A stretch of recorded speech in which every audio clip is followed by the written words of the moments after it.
Si votre fiancé avouait avoir tué quelqu'un et enterré le corps dans votre jardin, que feriez-vous?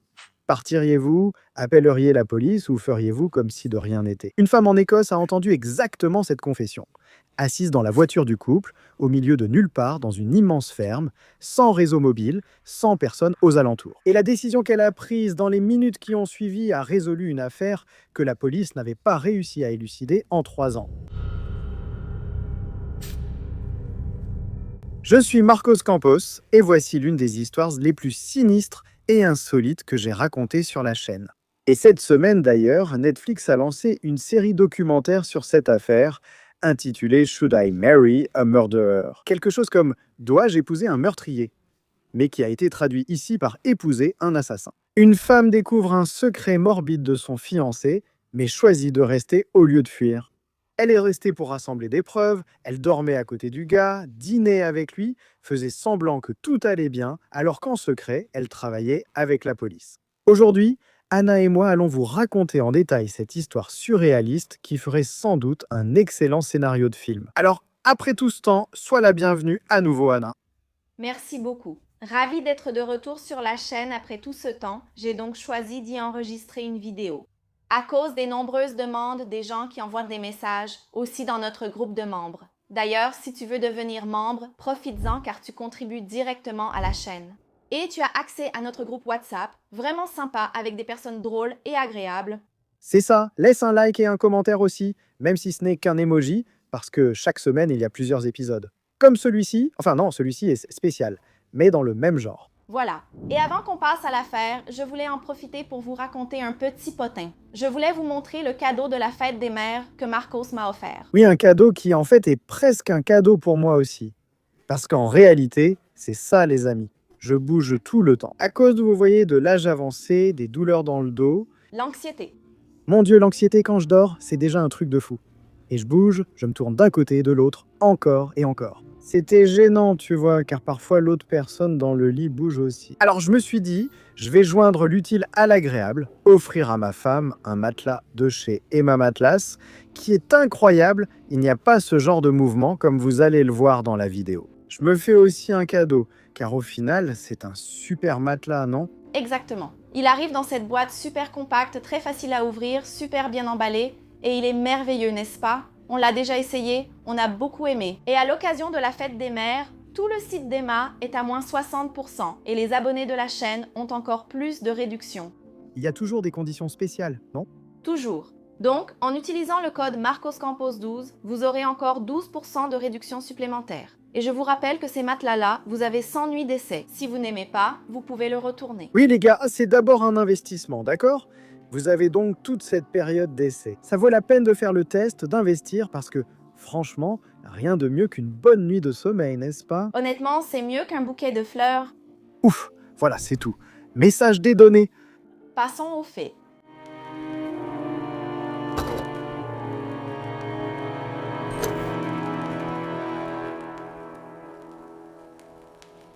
Le 29 septembre 2017, un homme de 63 ans nommé Tony Parsons a fait quelque chose qu'il planifiait depuis des mois. Tony était un retraité de la marine britannique. Sa grand-mère habitait dans une petite ville appelée Tillicoultry, au centre de l'Écosse, et elle venait de vaincre un cancer de la prostate. Pour célébrer et pour récolter de l'argent pour une organisation qu'il avait aidée, en fait qui aidait les personnes atteintes de la même maladie, il a organisé un défi personnel. Faire du vélo tout seul, la nuit. 160 km à travers les montagnes d'Écosse. L'itinéraire allait de Fort William, là-haut dans le nord, jusqu'à chez lui en empruntant une route appelée A82 qui serpente à travers tout le centre des Highlands écossais. Pour ceux qui ne connaissent pas, imaginez une route à 2 voies, au milieu d'immenses montagnes, sans éclairage, avec un brouillard constant et des portions où vous ne croisez aucune autre voiture pendant des kilomètres. C'est beau pendant la journée et vraiment effrayant la nuit. Toi qui aimes courir, aurais-tu le courage de courir dans un endroit comme celui-là? Jamais. Toute seule. La nuit. Hors de question. Bon samedi. Eh bien, c'est arrivé comme ça. Tony a pris le train jusqu'à Fort William le matin, puis a commencé à pédaler en fin d'après-midi. À 6 heures du soir, une caméra de surveillance l'a filmé en train de traverser un village appelé Glencoe, pédalant sur un vélo au cadre jaune et au guidon noir, portant un gilet réfléchissant, des gants et une veste rouge. Tout était normal jusque-là. Il a continué sa route. Vers 11h30 du soir, Tony s'est arrêté dans un hôtel au bord de la route, a pris un café, s'est reposé, puis est reparti, continuant vers le sud sur l'A82, et là, Tony Parsons a disparu. Il a tout simplement disparu. La famille a attendu qu'il rentre à la maison samedi matin, mais il n'est pas arrivé. Ils ont appelé son portable, rien, puis ils ont contacté la police. Dès lors, une recherche s'est engagée et a duré des semaines. Des équipes de secours en montagne, des chiens pisteurs, des hélicoptères, des bénévoles fouillant le bord de la route, kilomètre après kilomètre, mais rien. Ils n'ont pas trouvé Tony, ils n'ont pas trouvé son vélo, ils n'ont pas trouvé un morceau de vêtement, rien. C'était comme s'il s'était tout simplement évaporé sur cette route. L'affaire a été surnommée le cycliste disparu par la presse écossaise. La police a travaillé sur l'hypothèse d'un accident. Peut-être qu'il était tombé dans un ravin, peut-être que le vélo avait dérapé sur l'asphalte mouillé, mais si c'était un accident, où était le corps et où était le vélo? Les enquêteurs ont fouillé les lacs, les rivières et les fossés le long de l'A82 et n'ont rien trouvé. Un an est passé, puis deux, puis trois, rien. Aucune nouvelle piste, aucune trace, aucune réponse. Le vélo jaune n'est jamais réapparu. L'affaire est restée ouverte, mais était en réalité au point mort. La famille vivait dans les limbes, sans corps, sans explication, sans pouvoir organiser de véritables funérailles. Pour le fils de Tony et pour toute la famille, c'était trop lourd à porter. Ne pas savoir si le père était mort ou vivant, s'il avait souffert, s'il était quelque part en train d'attendre d'être retrouvé. La famille a mené ses propres recherches, les week-ends, marchant le long de la route, cherchant n'importe quel indice. Un morceau de vêtement, un fragment du vélo, n'importe quel signe, et ils n'ont jamais rien trouvé. Et puis, en décembre 2020, 3 ans et 2 mois après la disparition, une femme a appelé la police écossaise et a dit qu'elle savait où le corps de Tony Parsons était enterré. Mais il y a toujours un mais, non? Pour comprendre comment cette femme a su où se trouvait le corps, il faut raconter une autre histoire. Une histoire qui commence sur une application mobile en pleine pandémie. Je crois que tout le monde a compris que c'est celle mentionnée dans l'introduction.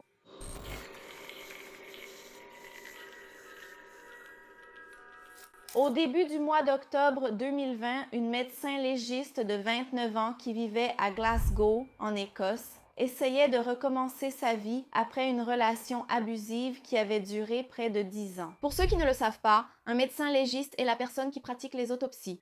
C'est la professionnelle qui examine les corps des personnes décédées pour déterminer la cause du décès. Elle passait ses journées dans une morgue en pleine pandémie et la charge de travail était énorme. Un soir, elle a décidé d'ouvrir Tinder et a liké un profil qui a attiré son attention. C'était un homme grand, il mesurait presque 2 mètres. Il travaillait comme garde-chasse dans une immense propriété rurale dans les Highlands. Et il semblait être tout le contraire de ce qu'elle avait vécu dans sa relation précédente. Il était rustique, aimait la vie en plein air, simple. Elle a convenu d'y aller un week-end pour le rencontrer en personne. La propriété se trouvait à plus de 130 km de Glasgow, dans un endroit appelé Alt Estate.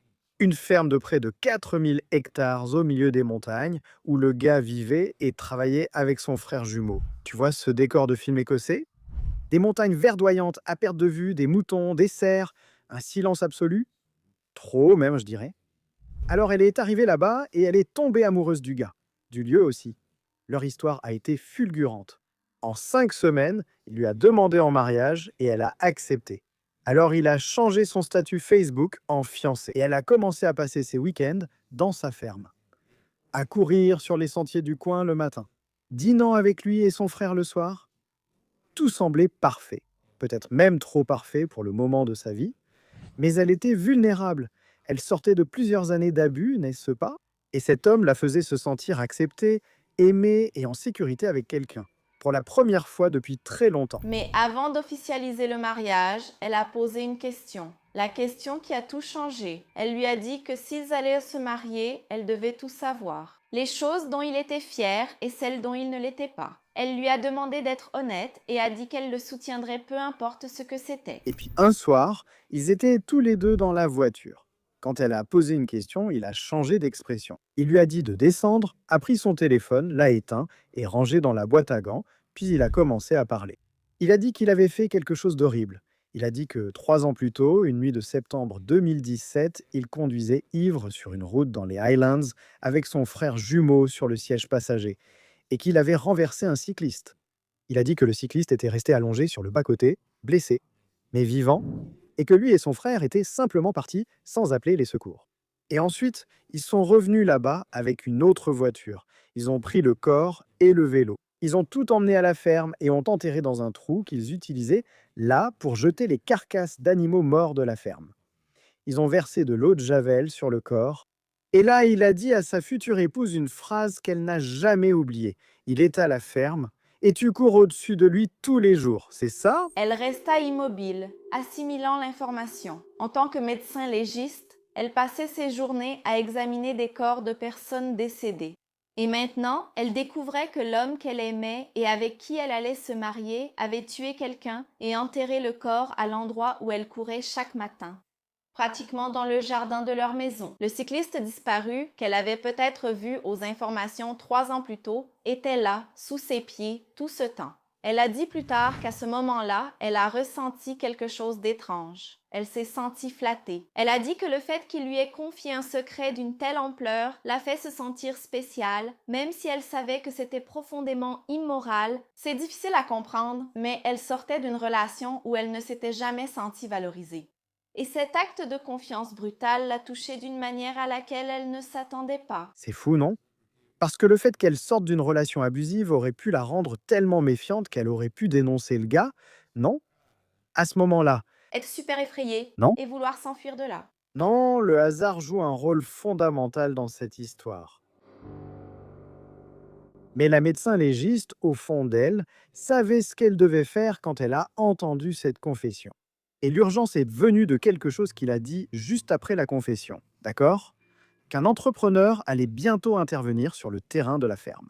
Et qu'il pensait au temps qu'il faudrait pour brûler un corps et se débarrasser définitivement des preuves.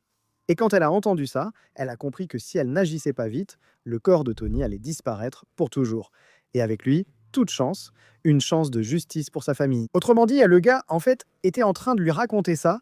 Il a profité du fait qu'elle ait posé la question pour un peu l'impliquer dans son plan. Non. Et si elle restait silencieuse, accepter tout à coup qu'il le sorte pour le brûler, détruire les preuves, elle serait, à ce moment-là, impliquée comme complice d'homicide, dissimulation de cadavre. Exactement, la pauvre. Dans les jours suivants, elle a convaincu son futur ex-mari de l'emmener à l'endroit où le corps était enterré. Le gars a accepté après tout, c'était sa fiancée, non?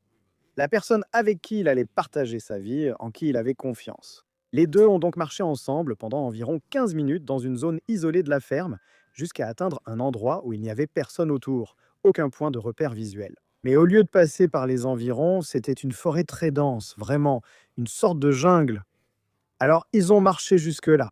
L'homme a désigné le sol et dit « Regarde, c'est là ». Et là, à ce moment-là, elle a fait quelque chose qui, en y repensant, a été le plus grand coup. C'est ça qui a résolu toute l'affaire. Pendant qu'il avait le dos tourné, là, distrait, elle a sorti une petite canette de boisson énergisante qu'elle avait dans sa poche. C'était une canette de Red Bull sans sucre, et elle a écrasé la canette, l'enfonçant dans le sol. Sans qu'il voie ou entende, elle a écrasé la canette du pied et l'a enfouie dans la terre. Cette canette servait de marqueur.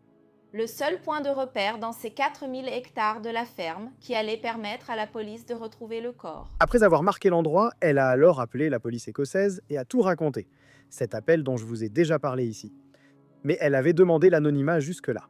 Elle a décrit l'emplacement, a parlé de la petite canette qui servait de repère, et à partir de là, elle a fait quelque chose que la plupart des gens n'auraient probablement pas pu faire. Elle a continué à vivre avec ce type. La police lui a demandé de collaborer en tant que témoin anonyme, de continuer la relation, de rester fiancée et de continuer à agir comme si de rien n'était. Tout cela tout en recueillant des informations. Elle a enregistré des conversations sur son téléphone et est retournée sur le lieu de l'enterrement avec lui. Elle a dormi dans le même lit, dîné avec lui et avec le frère jumeau. Et tout le temps, elle savait que l'homme assis en face d'elle avait tué quelqu'un et enterré le corps dans le jardin. Et puis enfin, le 20 décembre 2020, la police a arrêté les deux frères. Elle pensait que tout était enfin terminé, n'est-ce pas? Ils allaient rester en prison et elle allait pouvoir reprendre sa vie, sauf que les deux ont été libérés sous caution et ils sont retournés à la ferme. Et maintenant, elle était exposée, n'est-ce pas? Parce que la police n'a retrouvé le corps de Tony Parsons qu'en janvier 2021, en utilisant cette fameuse canette de Red Bull comme repère. Son fiancé a tout de suite fait le lien. À propos de ce jour-là où ils sont allés là-bas et tout ça, je ne sais pas s'il a vu la canette. Probablement, non? S'il a fait le lien. Il savait qu'elle était aussi la seule personne à être allée à cet endroit et à savoir ce qu'il y avait là-bas. La police n'a formellement inculpé les frères qu'en décembre 2021, un an après l'arrestation initiale, elle a vécu toute l'année dans les limbes, écartée de son travail. En tant que médecin légiste, elle ne pouvait pas traiter d'affaires du parquet et était aussi témoin dans une affaire criminelle. Autrement dit, elle a perdu la carrière qu'elle avait construite. Elle est retournée vivre chez ses parents et sa santé mentale s'est effondrée. Elle a dit plus tard que la police lui avait promis l'anonymat et du soutien, mais qu'au moment où ils ont obtenu ce dont ils avaient besoin, ils l'ont laissé tomber. Et là, il n'y a rien d'autre à dire. Il se moque de nous, ou non? Oh, c'est fou, ce n'est pas rien, c'est vraiment de la crapulerie. Mais maintenant, je vais te dire qui étaient ses frères et ce qui s'est vraiment passé la nuit où Tony est mort. L'histoire contient des détails étranges, ça correspond à ce qu'il lui a raconté ce jour-là, quand ils étaient seuls là-bas. Son fiancé s'appelle Alexandre McKellar, mais tout le monde le connaissait sous le nom de Sandy. Et son frère jumeau, c'était Robert McKellar. Et oui, ils avaient tous les deux 25 ans la nuit de l'accident, et ils travaillaient comme employés à la ferme Outstate, la même propriété où ils ont enterré le corps. Le soir du 29 septembre 2017, ils étaient effectivement sortis pour se saouler dans un bar du coin. Et sur le chemin du retour, Sandy conduisait, ivre, sur cette route A82. C'était la nuit, la route était complètement sombre, il y avait du brouillard. À un moment donné, la voiture a percuté Tony Parsons. Il faisait du vélo tranquillement sur la bande d'arrêt d'urgence. Sur la bande d'arrêt d'urgence 1, tu te rends compte, l'impact a été violent. L'expertise qui a eu lieu plus tard, quand le corps a finalement été examiné, en 2021 a montré que Tony avait subi des fractures au bassin, aux côtes et à la colonne vertébrale. Et c'est là qu'entre le détail le plus troublant de toute l'affaire, parce que les médecins ont estimé que Tony avait survécu pendant un certain temps, environ une demi-heure après avoir été percuté. Il était vivant sur la bande d'arrêt d'urgence et les deux frères sont partis. Ils sont partis puis sont revenus avec un autre véhicule, un pick-up de la ferme. Ils ont pris le corps de Tony et son vélo jaune et ont tout emmené à la ferme Outstate. D'abord, ils ont caché le corps dans une zone boisée. Puis ils l'ont transféré dans un trou utilisé pour jeter des animaux morts et ils ont versé de l'eau de javel par-dessus. Tout simplement après ça, ils ont continué leur vie comme si de rien n'était. Pendant 3 ans, alors que la famille de Tony organisait des veillées, donnait des interviews et suppliait pour obtenir des informations, les deux frères étaient là. Tranquilles, ils se réveillaient chaque matin dans cette ferme, à quelques mètres de l'endroit où l'homme qu'ils avaient tué était enterré. Et ils auraient probablement pu sauver la vie de cet homme s'ils avaient appelé les urgences, non? Parce que je pense qu'ils devaient faire un froid de canard. Ils ont laissé le gars agoniser jusqu'à sa mort. Je ne sais pas si c'était à cause des blessures, de l'hypothermie ou des deux, je n'ai rien trouvé à ce sujet. Ce que je sais, c'est qu'ils ont agi avec autant de froideur que le froid qu'ils faisaient là-bas, je pense. Eh bien, et les frères n'ont pas dit pourquoi ils n'ont pas appelé pour demander de l'aide. Sandy a dit plus tard qu'il ne faisait pas confiance à la police et qu'il pensait que les policiers étaient contre eux. Le ministère public a soutenu que la raison était plus simple. Il était ivre, il allait perdre son permis de conduire, peut-être être arrêté, et il a choisi son propre confort plutôt que la vie d'un homme de 63 ans allongé au bord de la route en train d'agoniser. En juillet 2023, près de 3 ans après l'arrestation, l'affaire est enfin arrivée devant le tribunal à Glasgow. Sandy allait être jugée pour homicide, ce qui, dans le système écossais, est différent du meurtre.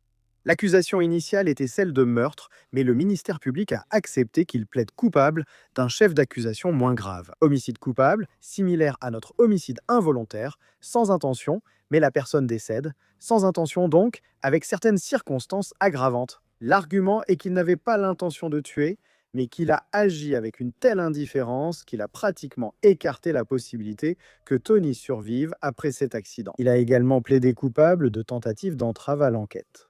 Le frère Robert a plaidé coupable d'avoir aidé à dissimuler le corps et les preuves. Et donc c'est assez flou, n'est-ce pas, les gars? Parce que pour moi, c'est un homicide volontaire, puisqu'ils n'ont pas aidé, n'est-ce pas?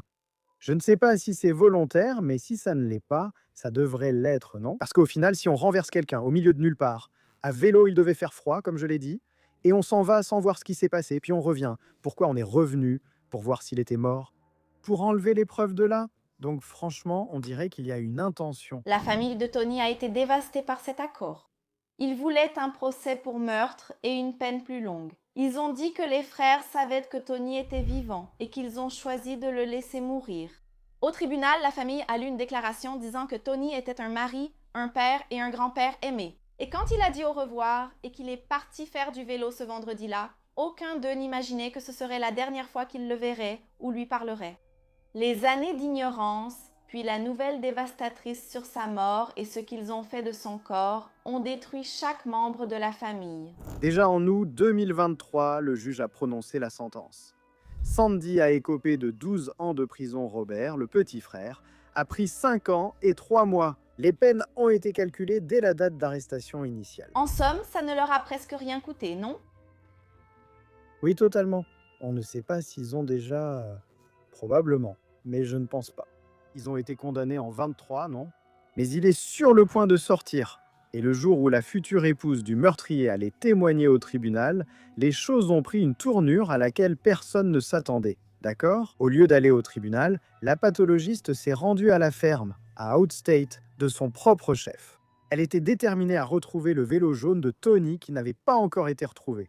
3 ans d'enquête et de recherche, les gars. La femme qui a résolu toute l'affaire était une pathologiste de 29 ans qui avait rencontré un gars sur Tinder. Elle est tombée amoureuse en 5 semaines et, découvrant qu'il avait tué quelqu'un, au lieu de fuir, elle a enterré une canette de Red Bull pour marquer la tombe. Et elle a fait tout ça toute seule, sans formation, sans soutien, sans personne pour lui tenir la main. Mais convenons-en, non? La police était vraiment à la ramasse, non? Quelle flemme! Parce que comment ça se fait que la femme a trouvé le vélo toute seule et pas les flics? Les frères disaient que la police était contre eux. Je ne sais pas s'ils avaient déjà eu des problèmes, probablement. Même la police de Glasgow. Ne me donne pas envie de les prendre en grippe, d'accord? Bon, les gars, le nom de cette femme courageuse, c'est Caroline Muirhead. Et elle a perdu sa carrière, à ce qu'on sait. Elle a aussi perdu sa santé mentale. Elle a vécu des mois à faire semblant d'aimer un homme dont elle savait qu'il avait laissé un autre homme là-bas. Sur le bord de la route, un type froid, alcoolique. Imaginez ce qu'elle a enduré en dormant à côté de ce type-là. La police écossaise lui a promis protection et anonymat. Et selon elle, ils n'ont rien fait, ils n'ont tenu aucune des deux promesses. Et elle est restée exposée pendant presque 1 an aux frères fous qu'elle avait dénoncés. Sans soutien institutionnel, sans pouvoir travailler. Et aujourd'hui, elle est dans une nouvelle relation, d'après ce qu'on sait. On dit que son petit ami actuel est gentil. Et Tony Parsons avait 63 ans, il était grand-père, il venait de vaincre un cancer. Et il est sorti faire du vélo, la nuit, pour aider d'autres personnes atteintes de la même maladie. Il était vivant sur la bande d'arrêt d'urgence de cette route. Il a survécu entre 20 et 30 minutes après avoir été renversé. Et les 2 hommes, qui auraient pu le sauver avec un simple coup de téléphone, ont choisi de fuir et de revenir avec une autre camionnette, juste pour cacher la merde qu'ils avaient faite. Enterrer le corps dans une fosse à carcasse d'animaux. Et là, comme je l'ai dit plus tôt, c'est incroyable comment le hasard a joué un rôle dans le déroulement, dans la résolution de l'affaire, mais aussi dans les connexions, dans les maillons de la chaîne criminelle. Parce que, réfléchis, la femme ouvre Tinder, tombe sur le gars qui avait fait un truc pareil, et elle tombe amoureuse de lui. Ensuite, elle lui demande de raconter ses sales histoires. Sans se douter, qu'est-ce qu'elle attendait? Non, j'ai juste sonné chez le voisin et je suis parti. Elle a été très forte, tu ne trouves pas, de penser qu'elle courait tous les jours juste au-dessus de ce corps, sans savoir que c'est elle qui avait tout découvert. Elle voulait tout élucider là-bas. Et si cette histoire ne ferait pas un bon scénario de film? D'ailleurs, il y a déjà des films qui ressemblent à ça, non? Vous vous souvenez de celui qu'on a regardé et qui est espagnol? Celui où il renverse quelqu'un sur la route? C'est ça, Oui, donc un contre-tempo. n'est-ce pas? Un contre-tempo. Ce film est excellent. Ah oui, Alors, voilà une petite reco. c'est ça les gars. Vous connaissiez déjà cette histoire? Sinon, dites-moi dans les commentaires ce que vous en avez pensé. Moi, j'ai trouvé ça fantastique. Je pense que cette histoire mériterait un film. C'est même un hommage à une femme qui a été abandonnée.